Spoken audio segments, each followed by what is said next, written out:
يبلغ مدحته القائلون ولا يحصي نعماءه العادون ولا يعدي حقه المجتهدون الذي ليس لصفته حد محدود ولا نعت موجود ولا وقت معدود ولا أجل ممدود فطر الخلائق بقدرته ونشر الرياح برحمته الصلاة والسلام على الرسول المسدد المصطفى الأمجد المحمود الأحمد سيدنا ومولانا ومولى الكونين جد الحسن والحسين عاني أبا القاسم محمد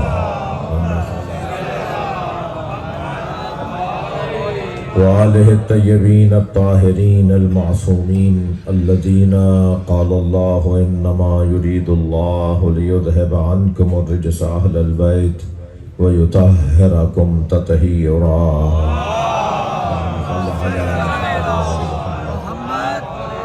ولعنة الله على أعدائهم أجمعين من يوم عداوتهم إلى قيام يوم الدين أما بعد قال الحكيم في قرآن الكريم بسم الله الرحمن الرحيم هل أتى على الإنسان حين من الدهر لم يكن شيئا مذكورا إنا خلقنا الإنسان من نطفة أمشاج نبتليه فجعلناه سميعا بصيرا إنا هديناه السبيل إما شاكرا وإما كفورا صلوات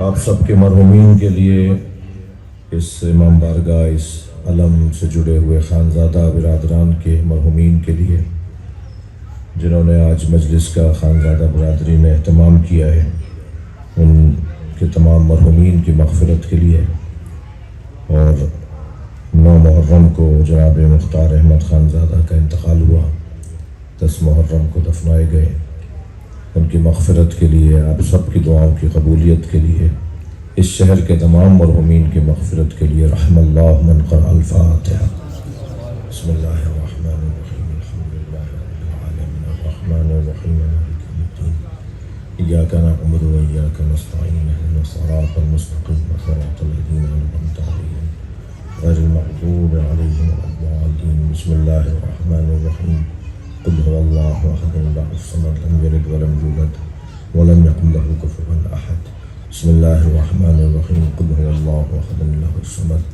لم يلد ولم يولد ولم يكن له كفوا احد بسم الله الرحمن الرحيم قل هو الله احد الله الصمد لم يلد ولم يولد ولم يكن له كفوا احد اللهم صل على محمد وعلى محمد مغفرت کے لیے بلندتر صلوات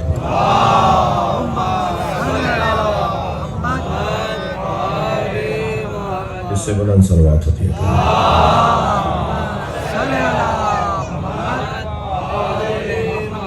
اس سے بھی بلند صلوات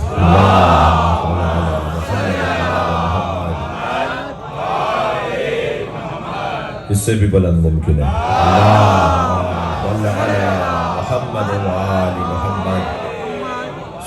سورہ مبارکہ الدہر سورہ الانسان کی ابتدائی آیات میں نے آپ کے سامنے میرا محترم سنی شیعہ مجمع ان سب کو قرآن کی اس پیغام کی طرف متوجہ کر رہا ہوں هل أتى على الإنسان حين من الدهر لم يكن شيئا مذكورا کیا انسان پر کوئی ایسا وقت آیا جب وہ قابل ذکر نہیں تھا انا خلقنا الانسان من نطفة امشاج نبتلیہ ہم نے انسان کو ایک متحرک پانی سے ایک نجس پانی سے بنایا ہے جو مختلف مرحلوں سے گزرتا ہوا فجعلناہ سمیعا بصیرا مجھے اللہ نے اسے دیکھنے اور سننے والا بنا ڈالا انا ہدیناہ السبیل اما شاکرا و اما کفورا اور ہم نے اس انسان کو جو نجس پانی سے بنا ہے جو متحرک پانی سے بنایا ہے ہم نے اس انسان کو رستہ دکھا دیا ہے اب اس کی مرضی ہے کہ یہ شاکر بنے یا کافر صلوات پڑھ لیں محمد وعلا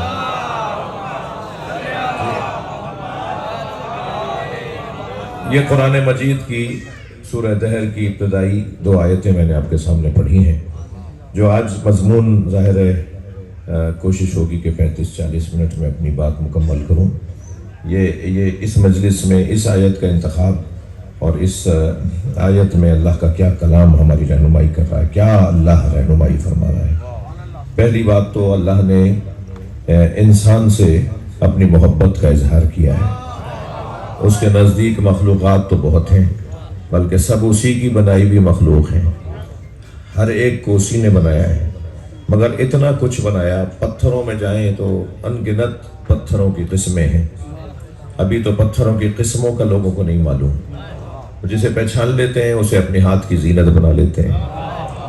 پتھروں میں جائیں تو ان گنت پتھروں کی قسمیں ہیں، پھر پودوں میں آئیں تو ان گنت پودوں کی قسمیں ہیں، پھر حیوانات میں آئیں تو حیوانات کی کتنی قسمیں ہیں، وہ اس کی گنتی نہیں ہو سکتی۔ اور پھر آپ جس طرف دیکھیں اللہ کی مخلوق ہی مخلوق نظر آ رہی ہے، مگر ان ساری مخلوقات کے اندر پروردگار عالم نے ایک مخلوق پر اپنے عشق کا اظہار کیا ہے، اور وہ ہے انسان۔ انسان سے وہ اپنے پیار کا اظہار کرتا ہے۔ وہ کہتا ہے یہ سب کچھ تم اتنی گنتی گنتے ہو، یہ کیسا وہ کیسا، دنگ رہ جاتے ہیں نا، آنکھیں خیرہ ہو جاتی ہیں، آنکھیں چودیانے لگتی ہیں، آنکھیں پھٹ جاتی ہیں کہ یہ کیا چیز ہے، یہ کیا چیز ہے۔ اللہ کہتا ہے یہ ساری چیزیں میں نے تیرے لیے بنائی ہیں، مگر تجھے ان کے لیے نہیں بنایا، میں نے تجھے اپنے لیے بنایا ہے۔ یہ سب تیری خدمت میں ہے، مگر اے انسان تو ان کی خدمت میں نہیں ہے۔ اگر پودے پتھروں پر قربان ہو جائیں تو یہ پودوں کی ہلاکت ہے، لیکن اگر پتھر پودوں پہ قربان ہو جائیں تو یہ پتھروں کی شہادت ہے۔ ایسے ہی آپ سوچ لیے، اگر حیوانات پودوں پہ قربان ہو جائیں تو یہ حیوانات کی ہلاکت ہے، اور اگر پودے حیوانوں پہ قربان ہو جائیں تو یہ پودوں کی شہادت ہے۔ قاعدہ بہت روشن ہے کہ اگر انسان جانوروں پہ قربان ہو جائے تو یہ ہلاکت ہے، اور انسان اگر اللہ پہ قربان ہو جائے تو یہ شہادت ہے۔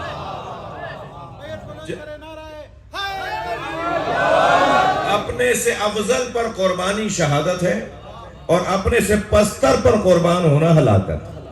اب یہ انسان خود طے کرے کہ زمینوں کے چکر میں اگر کوئی مارا جا رہا ہے تو اسے شہید کیسے لکھو گے؟ صلوات پڑھ لیں ذرا محمد۔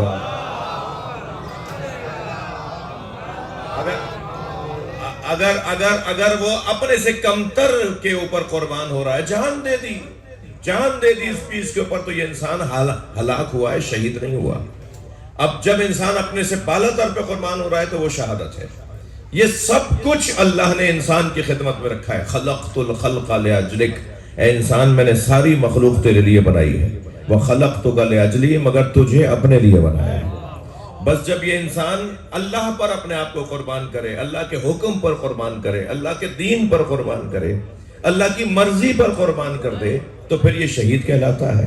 اب عزیزان گرامی، مجھے یہی جملہ کہنے دیجئے، شب ہجرت مولا علی نبی کے بستر پہ سوئے، اور مولا علی تو اس لیے سوئے تھے کہ میں اپنی جان نبی پہ قربان کر دوں۔ ساری رات بستر نبی پہ سوئے رہے، توجہ چاہوں گا۔ لیکن جب صبح ہوئی اور مشرکین آئے اور انہوں نے دیکھا کہ یہاں تو علی سو رہے ہیں، یہاں نبی نہیں سو رہے، تو مولا علی نے تو اپنی جان دے دی نا۔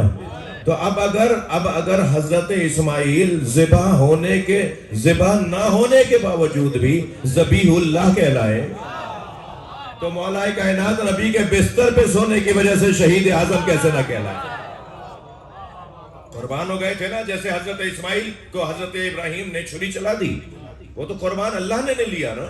اور پھر فرمایا کہ وَفَدَيْنَاهُ بِذِبْحٍ عَظِيمٍ، اے ابراہیم تم سے ہمیں بڑی قربانی لینی ہے، اسماعیل سے بھی بڑی قربانی لیں گے، تم ہی سے لیں گے، تمہارے ہی بچوں سے لیں گے۔ تم ایک اسماعیل دینے آئے تھے، میں نے قبول کر لیا، مجھے تو کربلا میں تمہارے بچے سے 18 اسماعیل لے رہے ہیں۔ لہذا اپنے سے بالا تر پہ قربانی، میرے عزیز کی ایک کو بند کر دو، بالکل سے ایک اور صلوات پڑھے ذرا۔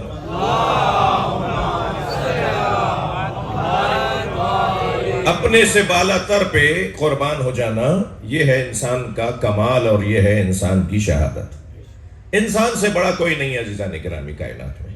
انسان کے اوپر اگر کوئی وجود ہے تو بس وہ ایک ہی وجود ہے، وہ ہے اللہ۔ اور اللہ نے اپنی مرضیوں کا شاہکار اور اپنی مرضیوں کا آئینہ اہل بیت کو بنا دیا ہے۔ کیسے پتہ چلے گا اللہ راضی ہے یا نہیں ہے؟ ہمارے پاس کیا پیمانہ ہے، کیا ترازو ہے، کیا کسوٹی ہے؟ ہم کیسے جانیں کہ اللہ ہم سے راضی ہے نہیں ہے؟ نبی مکرم نے صاف فرما دیا، اللہ نے خود قرآن میں مولا علی کے لیے فرما دیا وَمِنَ النَّاسِ مَن يَشْرِي نَفْسَهُ ابْتِغَاءَ مَرْضَاتِ اللَّهِ، جس نے اپنی جان اللہ کو بیچ ڈالی ہے اور اللہ کی مرضیوں کو خرید لیا ہے۔ تو اب اگر مجھے اللہ کی مرضیاں ڈھونڈنی ہے نا کہ اللہ کی مرضی کیا ہے، تو دیکھو علی کیا چاہتا ہے۔ ایسے ہی سیدہ کے لیے نبی نے فرما دیا من ارضاها فقد ارضانی، صلوات پڑھ لے محمد و آلہ۔ جس سے میری فاطمہ راضی اس سے میں محمد راضی، اور جس سے میں راضی اس سے اللہ راضی۔ اب اگر ہمیں اللہ کی مرضیاں ڈھونڈنی ہے، سمجھنی ہے، تو ہمیں انہیں دیکھنا ہوگا کہ یہ کیا کس بات کے اوپر راضی ہو رہے ہیں، وہی اللہ کی مرضی ہے۔ بلکہ مولائیوں کا مجمع ہے، سنی شیعہ مولائیوں کا مجمع، ایک جملہ اور ہدیہ کر دیتا ہوں، یہ وہ گھرانہ ہے جو اعمال تولنے کا ترازو ہے۔ السلام علیکہ یا ممادین الاعمال، سلام ہو اہل بیت پر، سلام ہو نبی کے گھرانے پر جو اعمال تولنے کا میزان ہے۔ میری نماز کتنی قیمتی ہے، دیکھو علی کتنا راضی ہے۔ میرا روزہ کتنا قیمتی ہے، دیکھو سیدہ کتنی راضی ہے۔ میری ساری عبادتوں کا وزن بڑھ جاتا ہے جب سیدہ کی رضایت بڑھ جاتی ہے۔ شاید دنیا میں کوئی 80 سال تک نمازیں پڑھتا رہے مگر سیدہ ناراض ہے تو منہ پہ مار دی جائیں گی، اور شاید کسی نے 2 دن پہلے نمازیں شروع کی ہو اور سید راضی ہے تو اس کی ہزاروں سال کی نمازوں کے برابر پیمانہ سیدہ کو بنا دیا۔ صلوات پڑھ لے محمد و آلہ۔ ماشاءاللہ ماشاءاللہ، اس آبادی پر اللہ رحمتیں برکتیں نازل فرمائے۔ جتنے بھی احباب اس گلی میں اس محلے میں رہتے ہیں ان سب کے رزق میں اضافے کے لیے بلند صلوات پڑھ۔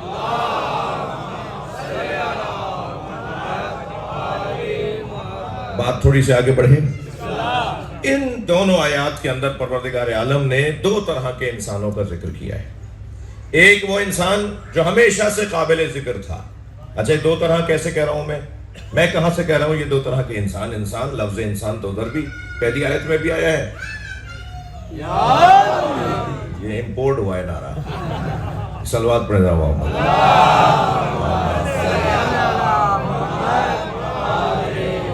یہ بھی غنیمت ہے، یہ بھی غنیمت ہے۔ صلوات پڑھ رہا محمد۔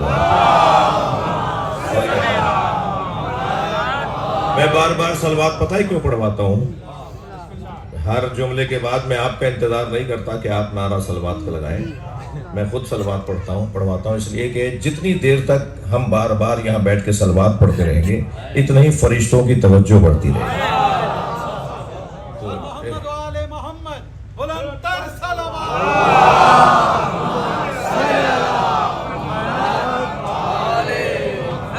یہ ممکن ہے کوئی کہہ صاحب یہ 2 طرح کے انسان، یہ جو قرآن میں لفظ انسان آیا ہے نا، یہ لفظ تو ایک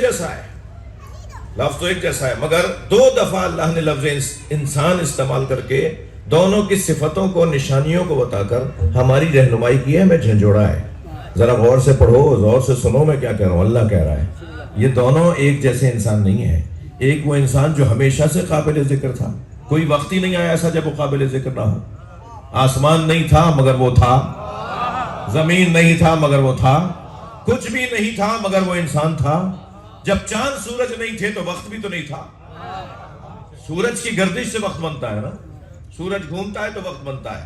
جب سورج ہی نہیں تھا تو یہ انسان تھا تو پھر وقت بھی نہیں تھا۔ تو قرآن یہ کہہ رہا ہے ایک انسان ایسا ہے جو کچھ نہیں تھا مگر وہ تھا، اور وہ قابل ذکر تھا، یعنی اس کا ذکر ہوتا تھا۔ میں اللہ کی بارگاہ میں ماتھا ٹیک کر کہوں یا اللہ وہ انسان کون ہے جو ہمیشہ سے قابل ذکر تھا، اور اس انسان کا ذاکر کون تھا؟ تو آواز آئے گی جس انسان کا ذاکر اللہ بن جائے اسے محمد اور علی کہتے۔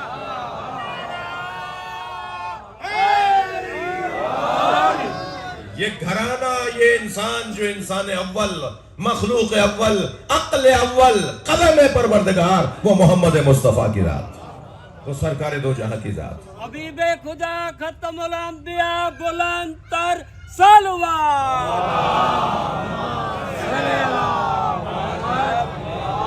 سب سے پہلا وجود جسے اللہ نے بنایا کچھ نہیں تھا اور سرکار کی ذات تھی، کچھ بھی نہیں تھا اور سرکار کی ذات تھی۔ اور نبی کی ذات کا اللہ نے، نبی کے وجود کا، نبی کے نور کا اللہ نے ٹکڑا کیا تو ٹکڑے کا نام علی رکھا۔ خود سرکار فرما رہے انا والی من نور واحد، اللہ نے مجھ مصطفیٰ کے نور کا حصہ بنایا تو اس حصے کا نام علی رکھ دیا۔ میں بہت سوچتا رہا کہ علیحدہ سے علی مولا کا نور کیوں نہیں بنایا؟ کیوں سرکار نے ان بچوں کو سنبھالے جو ان کے گھر والے ہیں؟ ایک صلوات پڑھیں ذرا محمد و آلہ۔ ایک اور بلند صلوات سرکار کی۔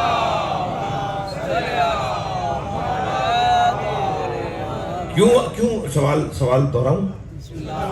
کیوں پروردگار عالم نے نبی کے نور کو علیحدہ بنایا اور پھر مولا علی کے نور کو علیحدہ بناتا، مگر نبی کے نور کا ہی ٹکڑا کر کے علی مولا کا نور کیوں بنایا؟ اس کی بہت ساری علتیں ہیں، صرف 2 سن لیجئے۔ ایک تو مسلمانوں کو بتایا جا رہا ہے جس کے نور سے جڑا ہوا ہے اسے 3 دوروں میں تم فاصلہ کیسے دے رہے ہو؟ جب اللہ نے ان دونوں کے نور میں فاصلہ نہیں رکھا تو امت نے چوتھا اور پہلا کیوں بنا دیا؟ اللہ نے جب فاصلہ، صلوات پڑھے ذرا محمد و آلہ۔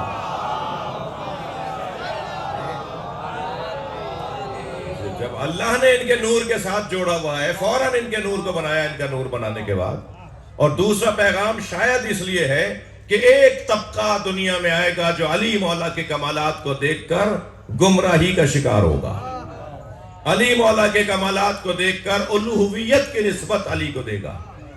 ان مشرکوں کو روکنے کے لیے صلوات پڑھے محمد و آلہ۔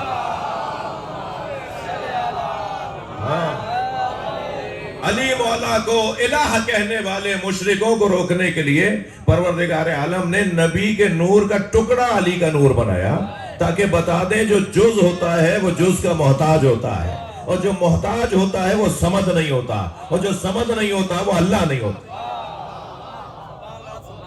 سارے کمالات علی میں ڈھونڈتے رہنا مگر نزلون عن الربوبیہ، مولا علی فرماتے ہیں ہمیں اللہ مت بولو، قولوا ما شئتم، پھر جو چاہو بولو۔ کیا بولو گے؟ تمہاری تو عقل وہاں پہنچتی نہیں ہے جہاں ہمارے کمالات شروع ہوتے۔ ہمیں اللہ نہیں بولو، ہمیں الہ نہیں بولو۔ کمالات سارے اللہ نے ہمیں عطا کیے ہیں مگر ہم اللہ کے بندے ہیں۔ ایک یہ انسان ہے میرے عزیزوں جو ہمیشہ سے قابل ذکر تھا، یہ انسان جو نور سے بنا ہے، جس کی حقیقت نور ہے۔ اور دوسرا کون سا انسان ہے؟ اِنَّا خَلَقْنَا الْإِنسَانَ مِن نُطْفَةٍ أَمْشَاجٍ نَبْتَلِيهِ، اچھلتے کنکتے متحرک پانی سے ہم نے انسان کو خلق کیا ہے، جو مختلف مرحلوں سے مضغہ ہوا، علقہ ہوا، عظام ہوا، مختلف مرحلوں سے گزرا، اور پھر فَجَعَلْنَاهُ سَمِيعًا بَصِيرًا، مجھے اللہ نے اسے سننے والا اور دیکھنے والا بنا دیا۔ وہ انسان جو نور سے بنا ہے وہ انسان اور ہے، اور وہ انسان جو نجس خطرے سے بنا ہے وہ اور ہے۔ ان دونوں کا ذکر اللہ نے کر کے بتا دیا کہ تمہیں اِنَّا هَدَيْنَاهُ السَّبِيلَ، جو نجاست جس کی اصالت ہے، توجہ ہے، جس کی اصالت نجاست ہے، جس کی اصالت نجاست ہے، اِنَّا هَدَيْنَاهُ السَّبِيلَ، ہم نے اسے رستہ دکھا دیا ہے، اما شاکرا و اما کفورا۔ اب وہ انہیں مان کر شاکر بنے یا ان کا دشمن بن کے کافر بنے۔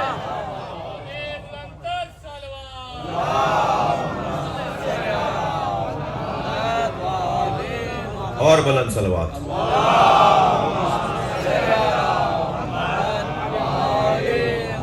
یہ 2 طرح کے انسان، میں نے اپنی تمہید کو اور اپنے ترجمے کو مکمل کیا۔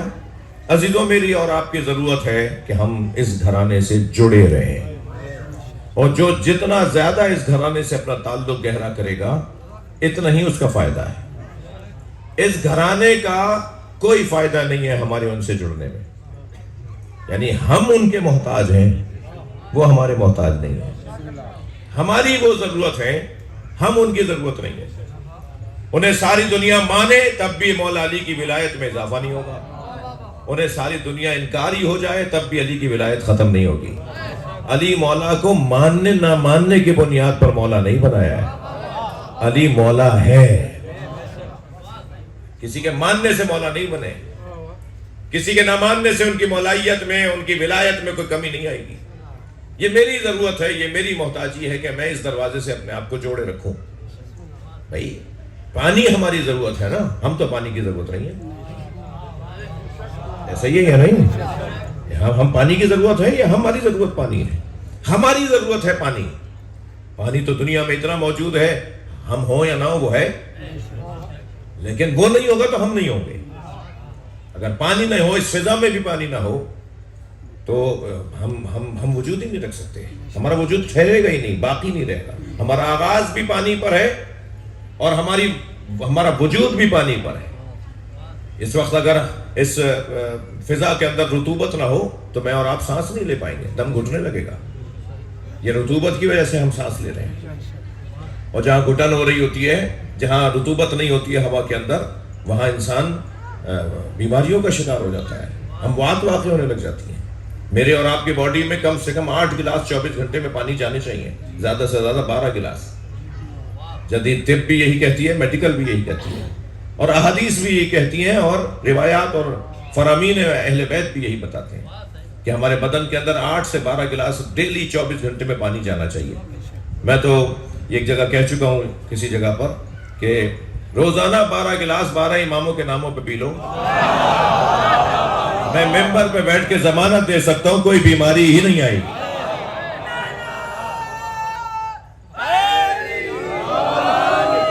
جب ڈاکٹر بھی یہی کہہ رہے ہیں کہ 8 سے 12 گلاس ڈیلی بدن میں جانے چاہیے, اور جتنا بدن کے اندر پانی جائے گا اتنی ہماری خون کی روانی بڑھے گی, صحت اچھی ہو جائے گی. یہ ہمارے بدن میں پانی ہے, ہم پانی کے بغیر نہیں ہیں. دل کر رہا ہے ایک جملہ اور کہہ دو. یہ پانی جو ہوتا ہے نا, پانی سے باتیں بھی کرتا ہے, پانی سمجھدار ہے, شعور رکھتا ہے. آج جدید طب بھی یہی کہتی ہے, قرآن بھی یہی کہتا ہے کہ ہم نے ہر شے کو اس سے خلق کیا ہے, ہر ذی حیات کو ہم نے اس سے خلق کیا ہے. ہم نے پانی سے ہی لوگوں کو, چیزوں کو بنایا ہے. ساری مخلوقات کی جو اساس اور بنیاد ہے وہ پانی ہے. ہمارے اور آپ کے بدن میں جو پانی ہے نا, کبھی کبھی ناآشنائی کے باوجود بھی مصطفیٰ ایسا لگتا ہے یہ بہت پہلے سے کہیں ملاقات ہو چکی ہے, آشنا سے لگ رہے ہوتے ہیں. دل کر رہا ہوتا ہے اس سے آگے بڑھ کے پوچھیں کہیں آپ سے ملاقات ہوئی, کہیں نہیں ہوئی ہوتی. پانی بھی مولائی ہے, یہ پانی بھی, یہ دو پانی آپس میں باتیں کر رہے ہیں. تو ان کے بدن کی کیونکہ وہ مل گئی ہے, رابطہ بحال ہو گیا ہے, تو دل کر رہا ہوتا ہے اس سے بات کریں. ایسے اور لوگوں میں بھی, یعنی اور مذاہب کے اندر بھی, اور سوچ رکھنے والوں میں بھی یہی قاعدہ اور یہی کلیہ ہے. اللہ نے اس انسان کو نور سے خلق کیا, اور اس انسان کو اللہ نے خاک سے خلق کیا. وہ نوری بشر ہے, یہ خاکی بشر ہے, اور خاکی بشر کو نوری بشر کا محتاج بنا دیا. مجھے محتاج بنا دیا اس لیے کہ میں آ رہی ہوں خالی, نہ علم لے کر آیا, نہ شجاعت لے کر آیا, نہ سخاوت لے کر آیا. وہ پیدا ہوئے دنیا میں آئے تو علم لے کر آئے, وہ دنیا میں آئے تو سخاوت لے کر آئے, وہ دنیا میں آئے تو شجاعت لے کر آئے, وہ دنیا میں کمالات لے کر آئے. ہم دنیا میں نقائص لے کر آئے, کمزوریاں لے کر آئے. ہمیں کمزور کیوں رکھا؟ تاکہ ہم مضبوط لوگوں کے محتاج ہو جائیں. انسان کا بچہ 1 سال کے بعد بھی پوری طرح سے پیر نہیں چل پاتا, اور بطخ کا بچہ فوراً تیرنے لگ جاتا ہے, بکری کا بچہ فوراً بھاگنے لگ جاتا ہے. ابھی 2 گھنٹے پہلے بکری کا بچہ پیدا ہوا, 4 گھنٹے بعد بھاگتا نظر آ رہا ہے. اشرف المخلوقات تو انسان ہے نا, اس کا بچہ کیوں نہیں بھاگ رہا؟ اس کا بچہ کیوں نہیں بول رہا پورے دوسرے دن تیسرے دن؟ اس کا بچہ نہیں بول رہا. 1 سال تک تو چل نہیں پاتا, 3 سال تک تو بول نہیں پاتا. یہ جتنا اسے اللہ نے دیر کی ہے نا بولنے میں, بات کرنے میں, چلنے میں, اس کا سبب یہ ہے تاکہ یہ اپنے ماں باپ کا محتاج ہو جائے. کوئی اسے چلنا سکھائے, کوئی اسے بولنا سکھائے, کوئی اسے چمچہ پکڑنا سکھائے, کوئی اسے بٹن لگانا سکھائے. یہ محتاج کر دیا ہے اس کے اندر یہ کمزوری رکھ کر, تاکہ یہ اپنے بڑے کا محتاج ہو جائے. پروردگار عالم نے ہمیں محتاج رکھا ہے تاکہ ہمیں کوئی انسان سے, آدمی سے انسان بنائے, انسان سے ولی بنائے, ولی سے ولی مطلق بنائے, اور پھر لے جاتے سلمان بنائے, اور لے جاتے مالک اشتر بنائے, اور پھر یہ ساری انجمن اہل بیت کے گرد جمع ہونا شروع ہو جائے, اور یہ کمال ہی کمال حاصل کرتے چلے جائیں. ہم کیا کر رہے ہیں بھائی اس وقت جو میں اور آپ بیٹھے ہوئے یہاں, ہم کیا کر رہے ہیں؟ ہم نے اس جگہ کو منسوب کر دیا اہل بیت کے ساتھ. جیسے ہی مجلس ختم ہوگی, یہ قناتیں ہٹ جائیں گی, پھر روڈ راستہ چلنا شروع ہو جائے گا, پھر کوئی بیٹھ کے دکھائے زمین پر. جب یہ قناتیں ہٹ جائیں, یہ تخت ممبر ہٹ جائے, یہ کالے کا پرچم ہٹ جائے, اور یہاں سے گاڑیاں گزرنا شروع ہو جائیں, تو پھر کوئی نیچے بیٹھ کے دکھائے. کوئی بھی نہیں بیٹھے گا. اگر کوئی بیٹھ جائے گا تو سب کہیں گے کہاں بیٹھے ہو, لیکن ابھی کوئی نہیں بول رہا کہاں بیٹھے ہو. اس کی وجہ یہ ہے کہ ہم نے یہ اہل بیت کا گھر بنا دیا ہے. یہ کچھ دیر کے لیے صلوات پڑھ لیں محمد وآل. کچھ دیر کے لیے ہم نے اسے اہل بیت کا گھر بنا دیا ہے, اور اب جب ان کا گھر بن گیا ہے تو ہم سب آ کر بیٹھ گئے تاکہ ان سے کچھ حاصل کر سکیں, تاکہ ان سے ہم کچھ سیکھ سکیں. بہت کچھ دے کر گئے ہیں, سب کچھ ہمیں دے کر گئے ہیں, بلکہ سرکار تو اپنی وہ قیمتی چیز ہمیں دے گئے جو دینے کی نہیں ہوتی. میں نے پرویز بھائی والے خمسے میں یہ جملہ کہا تھا کہ ثقلین کا مطلب دو ایسی چیزیں جنہیں سینے سے لگایا جاتا ہے، جنہیں کسی کو دیا نہیں جاتا. وہ اگر کوئی دے جائے، دو چیزیں ایسی جو دینے کی نہیں ہوتی، اتنی پیاری ہوتی ہیں مالک کے لیے، وہ اگر امت کو دے جائے تو اسے ثقلین کہا جاتا ہے. اور نبی اپنی اتنی دو پیاری چیزیں جنہیں قرآن اور اہل بیت کہا جاتا ہے وہ امت کے حوالے کر گئے. انی تارکن فیکم الثقلین، میں وہ دو چیزیں دے کے جا رہا ہوں جو دینے کی نہیں تھیں، جو میری چیزیں ہیں. مجھے دیے نا اللہ نے، قرآن بھی اللہ نے مجھ محمد کو دیا ہے، اہل بیت بھی اللہ نے مجھ محمد کو دی، میرے بچے ہیں نا، میں تمہارے حوالے کر کے جا رہا ہوں. اذکرکم اللہ فی اہل بیتی، اے میری امت میں تمہیں اپنے اہل بیت کے بارے میں اللہ سے ڈراتا ہوں. صحیح مسلم کی روایت ہے، اہل سنت کی کتاب کی روایت ہے. 3 مرتبہ سرکار نے فرمایا اذکرکم اللہ فی اہل بیتی، میں تمہیں اپنے اہل بیت کے بارے میں اللہ سے ڈراتا ہوں. یہ کیوں کہہ رہے ہیں، یہ کیوں فرما رہے ہیں کہ میں اللہ سے ڈراتا ہوں؟ کچھ ہونا ہے کہ اہل بیت کے ساتھ؟ ہاں، خیال رہے خیال رہے میں تمہیں اہل بیت کے بارے میں اللہ سے ڈراتا ہوں. میری فاطمہ پہ دروازہ نہ گرانا، میرے حسن کو زہر نہ دینا، میرے حسین کو مدینے سے نکلنے پر آمادہ نہ کرنا، اور اگر مدینہ چھوڑ کر چلا جائے تو اس کا ساتھ ضرور دینا. میرے حسین کو پیاسا نہ رکھنا، میرے بچے کو پیاس بہت لگتی ہے. میرے بچے کے بچوں کا خیال رکھنا. کتنی تاکید سے سرکار فرما کے گئے تھے کہ اذکرکم اللہ فی اہل بیتی، اذکرکم اللہ فی اہل بیتی. 3 مرتبہ ایک روایت میں فرمایا. کسی بھی نبی کی اولاد کو آپ حضرت نوح کے زمانے میں چلے جائیے اور حضرت شیس کے زمانے میں چلے جائیے، شعور نہیں تھا نا انسان کو، سمجھدار نہیں تھا نا انسان، تبھی تو کتابیں بھیجی اللہ نے، تبھی تو نبیوں پہ نبی بھیجے اللہ نے. آخری زمانے میں تو شعور بہتر ہو جانا چاہیے تھا نا. کسی نبی کے بچوں کو نہیں مارا. ہاں مجھے پتا ہے حضرت یحییٰ کے بچوں کو مارا. قرآن مجید میں حضرت یحییٰ کا ذکر ہے، جن کے بچوں کو بھی مارا، ان کو بھی شہید کیا، ان کا بھی سر کاٹ کے اٹھایا. انبیاء میں جو کیفیت حضرت یحییٰ کی تھی نا، وہ نبی کی اولاد میں وہ کیفیت امام حسین کی ہے. جی عزیزو، چلیے میرے ساتھ کچھ دیر کے لیے شام چلیے. حسین کربلا میں عاشور کے دن ایک دفعہ مارے گئے، مگر زینب شام کے ہر موڑ پر ماری گئے. جب کوئی پتھر مارتا تھا، کوئی نیزہ مارتا تھا، کوئی تازیانہ مارتا تھا، اور جناب زینب کا شام کے ہر موڑ پہ مارا جانا بتاؤں، آواز دی جاتی تھی یہ باغی کی بہن ہے. اجرکم اللہ. بس 2-3 جملے کہوں گا کیونکہ اذان کا وقت قریب ہے، اور مجلس کا اپنا مطلب بھی، ہمارا مطلب بھی پورا ہو گیا، مجلس ہو گئی گویا. چلیے شام چلیے. قافلہ شام کے بازار سے گزر رہا ہے. ایک مسافر ہے جو مسافر خانے میں ٹھہرا سو رہا ہے. وہ سو رہا تھا کہ اس کی آنکھ کھلی شادیانوں کے بجنے پر. شہنائیاں بجائی جا رہی ہیں، رقص و طرب کی آوازیں آ رہی ہیں، اور جشن منانے کی آوازیں آ رہی ہیں. اتنی آوازیں تھیں کہ اس کی آنکھیں کھل گئیں. برابر میں ٹھہرے ہوئے مسافر سے پوچھا، بھائی آج کوئی مسلمانوں کی عید کا دن ہے؟ جو شام کے بازار میں مسلمان عید منا رہے ہیں. اس نے کہا نہیں، مسلمانوں کی عید نہیں ہے، کربلا میں ایک باغی کو مارا ہے، اس کے بچوں کو اسیر بنا کے لائے ہیں، جنگ کے جیتنے پر جشن منایا جا رہا ہے. وہ بصرے کا رہنے والا مسافر ہے، عبداللہ ابن ربی اس کا نام ہے. کہتا ہے میں اپنے مسافر خانے سے نکلا، میں جب بازار میں آیا تو میں نے عجیب منظر دیکھا. کچھ کٹے ہوئے سر ہیں جو نیزوں کی انیوں پر اٹھائے ہوئے ہیں، مگر چہروں پہ نور ایسا ہے کہ میری آنکھیں غور سے دیکھ نہیں پا رہی. جب میں غور سے کسی بھی کٹے ہوئے سر کو دیکھتا ہوں تو اس کا جلال مجھ پر آنے لگتا ہے. میری آنکھیں جھک گئیں. اجرکم اللہ. کہتا ہے پھر اچانک میری نگاہ گئی کہ کچھ خواتین ہیں جن کی بازوؤں میں رسی بندھی ہوئی ہے. کہتا ہے میں ان کی طرف بڑھا تو میرے پیروں میں سنگینی آنے لگی، میرا پیر وزنی ہونے لگے، میری جرت نہیں ہو پائی ان کی طرف جاؤں. لیکن اچانک میری نگاہ گئی کہ ایک زنجیروں میں جکڑا ہوا اسیر ہے جو قافلے کے آگے چل رہا ہے. کہتا ہے میں ان کے قریب گیا. بس 2 جملے جلدی سے سنیے. کہتا ہے میں ان کے قریب گیا اور میں نے جا کے کہا تمہارے بڑوں نے کربلا میں کیا کیا تھا جو انہیں مار دیا اور تمہیں اسیر بنا کر لے آئے؟ تو انہوں نے گردن جھکی ہوئی تھی، سر اٹھا کے مجھے دیکھا اور کہا عبداللہ ابن ربی تم تو بصرے کے رہنے والے ہو۔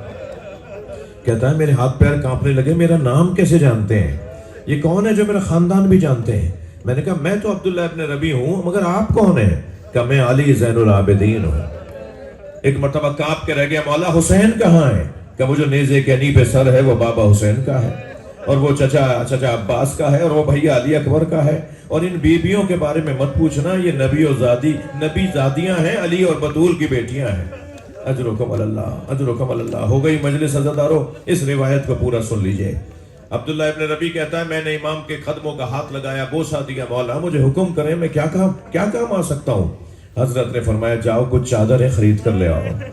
کہتا ہے میں نے 1000 درہم کی چادریں خریدی، سیدانیوں کو چادریں دیں، مگر ابھی چادریں دی تھیں کہ کچھ نیزہ بردار ظالم آئے اور پھر سروں سے چادریں اتریں، اور پھر واہ حجابہ کے نوحے بلند ہوئے۔ اجرکم اللہ۔ کہتا ہے پھر میں امام کے پاس آیا، مولا حکم فرمائے میں کیا کروں؟ فرمایا جو نیزوں پہ سر اٹھائے ہوئے ہیں نا، انہیں دربار میں پیسہ ملے گا، انہیں کچھ دے کر ان سے کہو کہ یہ آگے چلے جائیں، تاکہ تماشا دیکھنے والے سروں کو دیکھنے آگے چلے جائیں، میری ماں بہنوں سے دور ہو جائیں، یہ اجنبی میری ماں بہنوں سیدانیوں سے دور ہو جائیں۔ عبداللہ کہتا ہے میں نے کچھ لوگوں کو، کچھ راضی ہوئے کچھ راضی نہیں ہوئے، میں ابھی ان کو وہاں سے آگے بڑھا رہا تھا کہ اچانک چیخ مار کے رونے کی آواز آئی۔ میں نے دیکھا تو سیدانیاں رو رہی تھی، میں نے پوچھا یہ ایسے کیوں روئی ہیں؟ تو معلوم ہوا ایک شخص حسین کی پیشانی پہ پتھر مار رہا ہے۔ کہ اب مجھ سے رہا نہیں گیا، میں نے تلوار نکالی تو امام سجاد کی آواز آئی عبداللہ خبردار تلوار نہ نکالو، عبداللہ رکو، عبداللہ رکو۔ میں نے مڑ کر دیکھا، امام نے فرمایا تم سے ایک پتھر برداشت نہیں ہوا، ہم کربلا سے پتھر کھاتے آ رہے ہیں، ہمیں دربار شام میں جانے دو، ہمیں نانا کا دین سمجھانے دو، ہمیں بابا کی قربانی پہنچانے دو۔ الا لعنت اللہ علی الظالمین۔ یا اللہ اس آبادی پر اپنی رحمت نازل فرما، بانیان کے رزق میں عزت میں اضافہ فرما، ہم سب کی عاقبت بخیر فرما، امور مسلمین کی اصلاح فرما، امام زمانہ کے ظہور میں تعجیل فرما، خیر و برکت کے لیے، مرحومین کی مغفرت کے لیے، خاص طور پہ اس آبادی کے مرحومین، خانزادہ برادران کے مرحومین، سب کی مغفرت کے لیے بلندتر صلوات۔ اللہم صلی علی